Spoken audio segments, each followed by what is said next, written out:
warbixintan waxaan ku eegi doonaa macluumaad la helay ayaa sheegaya in toddobaadyada soo aadan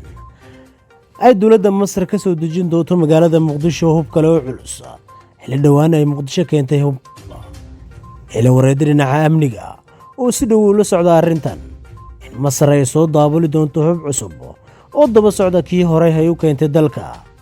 waxaana la ogaaday noocyada lagu wado in la soo raro iyo tiradooda kuwaas oo kala ah kow taangiyada dagaalka oo tiradooda lagu sheegay ilaa 21 xabo labo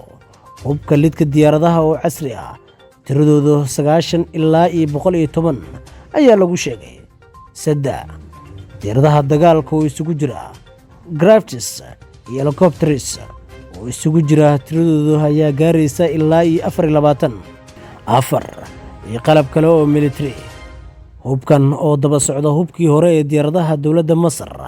ay dabaaqadii bishii Agoosto ka soo dejiyeen garoonka diyaaradaha aadan cadde ee Muqdisho ayaa waxaa lagu wareejin doonaa ciidamada Soomaaliya macluumaad kale la helay waxa ay sheegayaan in ciidamadii ugu badnaa ee dowladda Masar oo kuwa hordhac ah ay keentay magaalada Muqdisho isla markaana ay ka soo degeen garoonka diyaaradaha aadan cadde ee Muqdisho Masar ayaa dhawaan dalka keentay gantaalada lidka taangiyada ee garabka lagu rido ee dhalaaliya taangiyada kuwaas oo tiradoodu gaaraysa ilaa 141 iyo raadarka soo qaada diyaaradaha dagaalka kuwaas oo ka kooban laba sad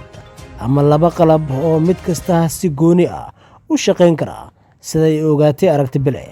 miinooyinka loogu talagalay inay qarxiyaan taangiyada oo aad u horumarsan ayaa iyagana ka mid ah hubka la keenay magaalada Muqdisho inkastoo aan aad loo hubin tiradooda haddana waxay ilaha nala hadlay xaqiijiyeen inay kor dhaafayso ilaa 1500 hubkan oo qayb uu ka yahay heshiiska difaaca ee amniga ay dhawaan ay gaareen labada dal ee Masar iyo Soomaaliya waxa uu ku soo aadayaa xilli ciidamada Masar la filayo inay yimaadaan Soomaaliya